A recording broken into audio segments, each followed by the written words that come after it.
Hi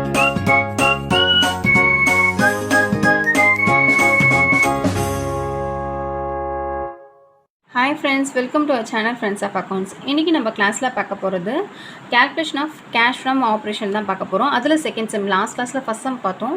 so இதுலயே நான் second sum மறுபடியும் பார்க்கறேன் அப்படினு பாத்தீங்கன்னா நம்ம லாஸ்ட் கிளாஸ்ல பார்த்தது வெறுமனே வந்து cash from operation அங்க கொடுத்திருந்தாங்க. சோ அது என்னென்ன இருந்துச்சோ அப்ப நான் ஈஸியா எடுத்து போட்டுட்டேன்.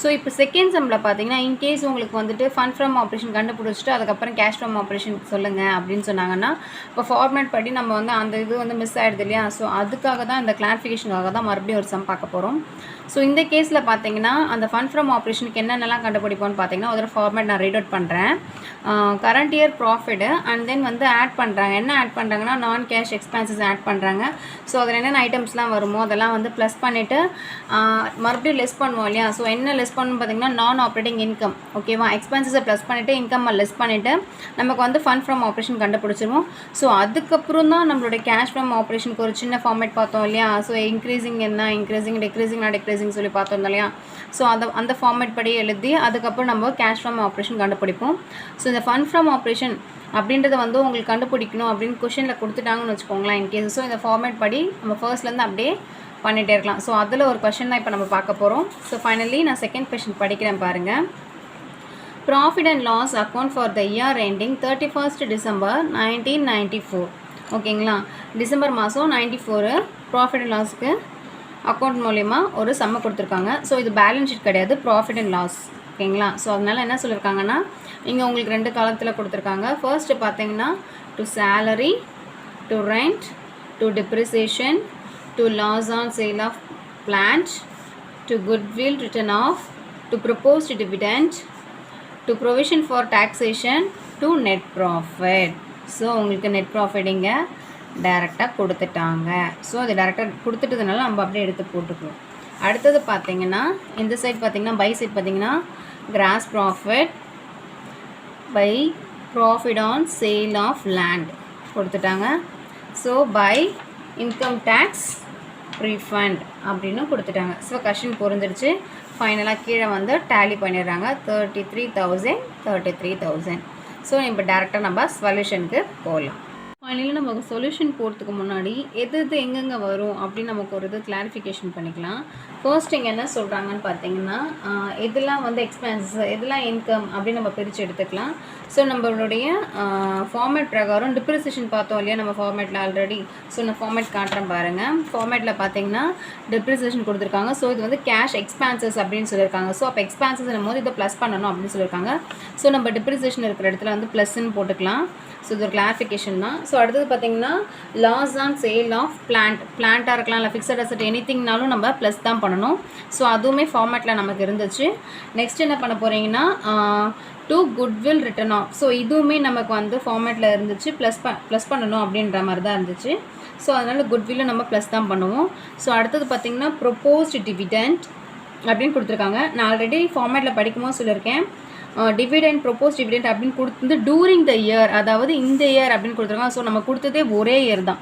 சோ இப்போ இந்த கரண்ட் இயர் தான் அர்த்தம் சோ அப்ப இது வந்து நம்ம என்ன பண்ணுவோம் நம்ம பாத்தீங்கன்னா ப்ளஸ்ல எடுத்துக்குவோம் ஓகேவா அடுத்து பாத்தீங்கன்னா provision for taxation இதுவுமே என்ன சொல்லிருந்தேன் டாக்ஸேஷனுமே நம்ம எடுத்துப்போம் சோ இதுவுமே ப்ளஸ்ல தான் வரும் ஓகேங்களா சோ நம்ம என்னென்னலாம் இருக்கு அப்படினு நம்ம எடுத்துக்கிட்டோம் நமக்கு ரெண்ட் salary இந்த ஃபார்மட்ல இல்ல சோ அதனால தான் நம்ம எடுத்துக்கலாம் சோ அப்படியே பை சைடு வந்துங்க பை சைடு பாத்தீங்கன்னா என்னென்னலாம் நம்ம எடுத்துப்போம் பாத்தீங்கன்னா நம்ம ஃபர்ஸ்ட் gross profit கொடுத்திருக்காங்க சோ gross profitக்கு இங்க வேலை கிடையாது சோ அடுத்து பாத்தீங்கன்னா profit on sale of land so anything profit வந்துச்சுனாலே நம்ம லெஸ் பண்ணனும் அதுதான் வந்து நமக்கு இன்கம்னா லெஸ் பண்ணனும்னு சொல்லிருந்தேன் சோ இன்கம் டாக்ஸ் அப்படினு வந்திருக்கு சோ இன்கம் டாக்ஸ் வந்து ரீஃபண்ட் பண்றாங்க அப்படினும்போது அது நமக்கு திருப்பி கிடைச்சிருந்தா அர்த்தம் ரீஃபண்ட்னா சோ அதையுமே நம்ம வந்துட்டு லெஸ் பண்ணனும் சோ இது எல்லாமே நமக்கு புரிஞ்சிருச்சு நமக்கு क्वेश्चनல வேற எதுவும் கொடுக்கல நெட் profit நம்ம ஆல்ரெடி ஃபர்ஸ்ட் எடுத்துப்போம் சோ क्वेश्चन புரிஞ்சிருச்சு நம்ம எது எங்கங்க எடுத்து போட போறோம்ன்றதும் நம்ம கண்டுபிடிச்சு வச்சிட்டோம் சோ டைரக்ட்டா நம்ம சொல்யூஷன் போயிடலாம் இப்போ சொல்யூஷன்ல வந்து என்ன சொல்றாங்கன்னு பாத்துக்கோங்க சொல்யூஷன் காலம் பிரிச்சுக்கோங்க first calculation of cash from operation அப்படினு போட்டுட்டு கீழ பாத்தீங்கன்னா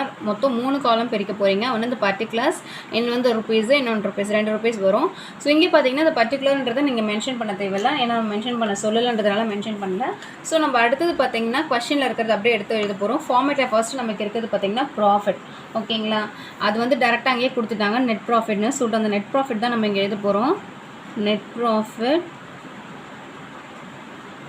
ஓகேங்களா. நெட் ப்ராஃபிட் இந்த இயர்ன்றதுனால ஃபார் தி இயர்னு எழுதியிருக்கேன். ஓகேவா. ஃபார் தி இயர்னு எழுதிட்டு நமக்கு 10,000. ஸோ அது வந்து அவுட்டர் காலத்தில் நம்ம போட்டுக்கலாம். ஓகேவா. இப்போ நமக்கு வந்து என்ன சொல்லியிருக்காங்கன்னா ஆட். ஸோ என்ன ஆட் பண்ண போகிறோம் அப்படின்னு பார்த்தீங்கன்னா ஆட் நான் கேஷ் எக்ஸ்பென்சஸ் அப்படின்னு சொல்லியிருந்தாங்க இல்லையா. ஸோ அதெல்லாம் ஆட் பண்ண போகிறோம். ஸோ அதில் என்னென்ன வரப்போது நம்ம ஆல்ரெடி பிரித்து வச்சுருந்தோம் இல்லையா. ஸோ அந்த ப்ளஸில் இருக்க எல்லாத்தையும் ஒன்று ஒன்றா எடுத்து எழுத போகிறோம். ஃபர்ஸ்ட் நான் டாபிக் எழுதிக்கிறேன். பார்த்தீங்கன்னா ஆட் நான் கேஷ் எக்ஸ்பென்சஸ். ஸோ இங்கே நீங்கள் டாபிக் எழுதியாச்சு.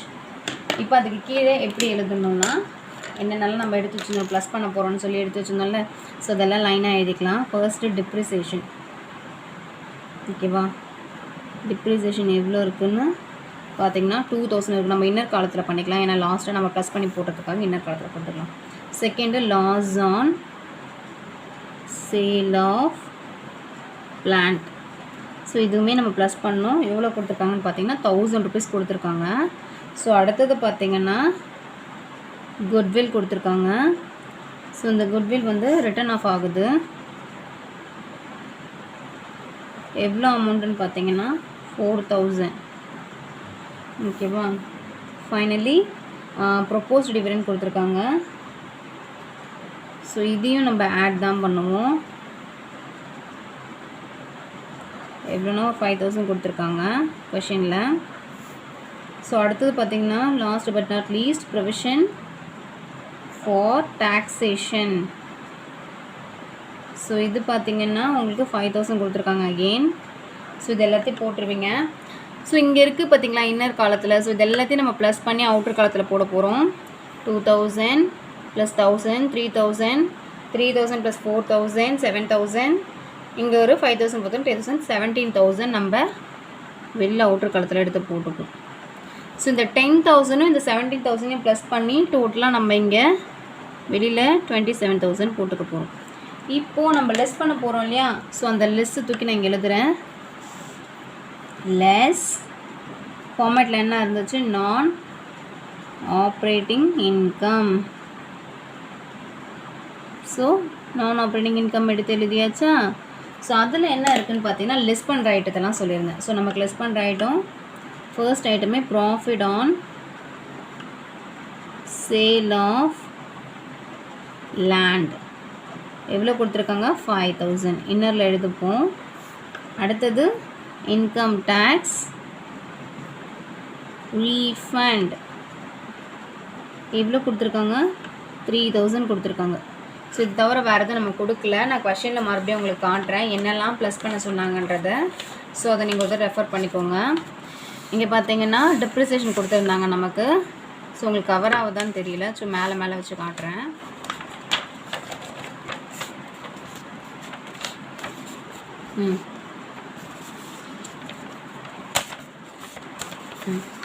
பார்த்தீங்கன்னா டிப்ரிசியேஷன் 2,000 கொடுத்துருந்தாங்க. நான் டிப்ரிசியேஷன் 2,000 போட்டேன். அதுக்கப்புறம் loss on sale of asset வந்து 1,000 கொடுத்துருந்தாங்க. ஸோ அந்த 1,000 நான் போட்டுட்டேன். குட்வில் நமக்கு 4,000 கொடுத்துருந்தாங்க. அந்த 4,000 நான் எடுத்து எழுதிட்டேன். ப்ரொப்போஸ் டிவிடெண்ட் 5,000 கொடுத்துருந்தாங்க. ஸோ அந்த 5,000 எடுத்து எழுதிட்டேன். ப்ரொவிஷன் ஃபார் டாக்ஸேஷன் 5,000 கொடுத்துருந்தாங்க. அதையும் நான் 5,000 எழுதிட்டு எல்லாத்தையும் ப்ளஸ் பண்ண வேண்டியதெல்லாம் ப்ளஸ் பண்ணி 78,000 எனக்கு வந்துச்சு. ஸோ டோட்டலாக இந்த நெட் ப்ராஃபிட்டும் ப்ளஸ் இந்த 17,000 ப்ளஸ் பண்ணால் நமக்கு வந்து 27,000 வரும். ஸோ அடுத்தது மைனஸில் பார்த்திங்கன்னா நமக்கு 2 ஐட்டம் தான் இருக்குது. ஒன்று வந்து பார்த்திங்கன்னா profit on sale of asset பார்த்திங்கன்னா அசெட்னா லேண்டு. ஸோ இது பார்த்திங்கன்னா ஒரு 5,000. அண்ட் தென் வந்து இங்கே பார்த்திங்கன்னா கீழே இன்கம் டேக்ஸ் ரீஃபண்ட் வந்து 3,000. ஸோ அந்த 3,000 எடுத்து போட்டேன். வேறு எதாவது நமக்கு இல்லை ஐட்டம்ஸு. ஸோ இது ரெண்டுத்தையும் ப்ளஸ் பண்ணால் நமக்கு வந்து 8,000 வரும். ஸோ நம்ம ப்ளஸ் பண்ணி அவுட்டர் காலத்தில் 8,000 போட்டுக்கலாம். போட்டதுக்கப்புறம் இது ரெண்டுத்தையும் நம்ம லெஸ் பண்ணணும்னு சொல்லியிருந்தேன் இல்லையா. ஸோ இது லெஸ் பண்ணும்போது எவ்வளோ வரும் பார்த்திங்கன்னா 27,000 8,000 லெஸ் பண்ணால் 19,000. ஓகேவா. ஸோ இந்த 19,000 நமக்கு வந்துருச்சு. ஃபைனல் நம்ம கண்டுபிடிச்ச இந்த 19,000 வந்து என்னென்னு பார்த்தீங்கன்னா ஃபண்ட் ஃப்ரம் ஆப்ரேஷன். ஸோ அதை வந்து ஃபண்ட் ஃப்ரம் ஆப்ரேஷனை நம்ம எழுதிக்கலாம். ஓகேவா. Funds from operation. ஓகேவா. நம்ம ஃபண்ட் ஃப்ரம் ஆப்ரேஷன் கண்டுபிடிச்சிட்டோம். இப்போ நம்ம அடுத்தது என்ன கண்டுபிடிக்க போகிறோம்னா கேஷ் ஃப்ரம் ஆப்ரேஷன் கண்டுபிடிக்கணும். ஸோ அதுக்கு நமக்கு 2 ஆல்ரெடி சின்ன சின்ன ஃபார்மேட் சொல்லியிருந்தோம் இல்லையா, இன்க்ரீஸ் ஆகணும், டிக்ரீஸ் ஆகணும் அப்படின்னு நம்ம சொல்லியிருந்தோம் இல்லையா. இங்கே வந்து நமக்கு ப்ராஃபிட் அண்ட் லாஸ் மட்டும்தான் கொடுத்துருக்காங்க கொஷனில். ஓகேவா, நம்ம கொடுத்தது வந்து ப்ராஃபிட் அண்ட் லாஸோடைய ஒரு இது தான் கொடுத்துருந்தாங்க, இயர் எண்டிங்கோடைய ஒரு இது தான் கொடுத்துருந்தாங்க. ஸோ அதுதான் நம்ம கொஷின்றதுனால பேலன்ஸ் ஷீட்டு இங்கே நமக்கு கொடுக்கல. பேலன்ஸ் ஷீட் இருந்தால் தான் கரண்ட் அசட் கரண்ட் லைபிலிட்டி வரும் இல்லையா. ஸோ அது கொடுக்கலன்ற கேஸில் நம்ம என்ன பண்ண போகிறோம், இந்த ஃபண்ட் ஃப்ரம் ஆப்ரேஷன் இருக்குது பார்த்தீங்களா, இதை டேரெக்டாக அப்படியே கேஷ் ஃப்ரம் ஆப்ரேஷனாக எடுத்துக்க போகிறோம்.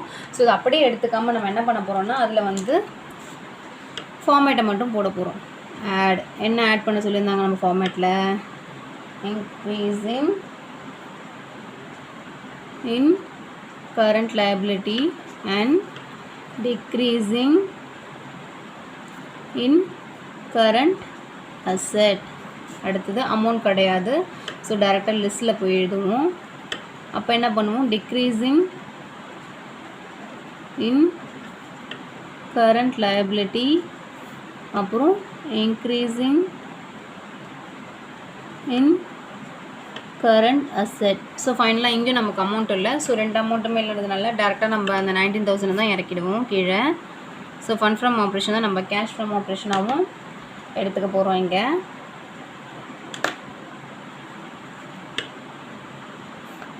ஸோ இங்கேயும் நமக்கு ஒரு அமௌண்ட்டும் இல்லைன்றதுனால நம்ம இந்த 19,000 இங்கேருந்து இறக்கி இங்கேருந்து எடுத்துருந்து கடைசியில் நம்ம வந்து கொண்டு வந்துட்டோம். இதை நம்ம cash from operation. ஸோ நம்மளுடைய கேஷ் ஃப்ரம் ஆப்ரேஷன் இப்போ வந்து பார்த்திங்கன்னா இந்த 19,000 தான். ஓகேவா. ஸோ இந்த சம் கண்டிப்பாக உங்களுக்கு புரிஞ்சிருக்கும் நான் நினைக்கிறேன். கொஷனில் நம்ம கொடுத்தது வந்து profit and loss account. So அதிலேருந்து நெட் ப்ராஃபிட் எடுத்து நம்ம போட்டுட்டோம். அதில் என்னென்ன எக்ஸ்பென்சஸ் வந்துச்சோ அந்த எக்ஸ்பென்சஸ்லாம் நம்ம ஆட் பண்ணியிருக்கோம். ஸோ அதில் என்னென்ன இன்கம் வந்துச்சோ அதை லெஸ் பண்ணி அதுக்கப்புறம் நம்ம ஃபண்ட் ஃப்ரம் ஆப்ரேஷன் கண்டுபிடிச்சோம். இந்த கொஷனில் பேலன்ஸ் ஷீட் கொடுக்கல அப்படின்ற கேஸில் நமக்கு ஃபார்மேட்டில் பேலன்ஸ் ஷீட் வேணும் கேஷ் ஃப்ரம் ஆப்ரேஷனுக்கு. ஸோ அது இல்லைன்ற கேஸில் நம்ம என்ன பண்ண போகிறோம், ஃபண்ட் ஃப்ரம் ஆப்ரேஷனை அப்படியே வந்து கன்சிடர் பண்ண போகிறோம் கேஷ் ஃப்ரம் ஆப்ரேஷனாக. ஸோ அதனால் இங்கே எந்த அமௌண்ட் இல்லாதனால நம்ம வந்து இன்க்ரீஸ் பண்ணுறதுக்கு எதுவும் இல்லை, டிக்ரீஸ் பண்ணுறதுக்கு எதுவும் இல்லைன்றதுனால அதை எழுதி தான் எழுதணும். ஏன்னா எப்படி வந்துச்சுன்றதை ஃபார்மேட் படி நம்ம எழுதினா மட்டும்தான் நமக்கு மார்க் ஸ்கோர் பண்ண முடியும். ஸோ அதனால் இதை கண்டிப்பாக தெளிவாக எழுதுங்க. இந்த சம் கண்டிப்பாக புரிஞ்சிருக்கும் நான் நினைக்கிறேன். இன்கேஸ் இந்த சம் புரியலை, டவுட்னா நீங்கள் கண்டிப்பாக கேளுங்க. ஓகேவா.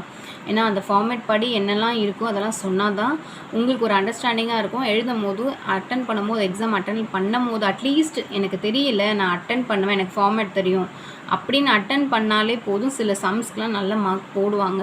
ஸோ அதனால் ஓரளவுக்கு ஃபார்மேட்டை வந்து கொஞ்சம் நல்லா படித்து வச்சுக்கோங்க ஃப்ரெண்ட்ஸ். தேங்க்யூ ஃபார் வாட்சிங். இதில் எதாவது புரியல, டவுட்னால் நீங்கள் கண்டிப்பாக கேட்கலாம்.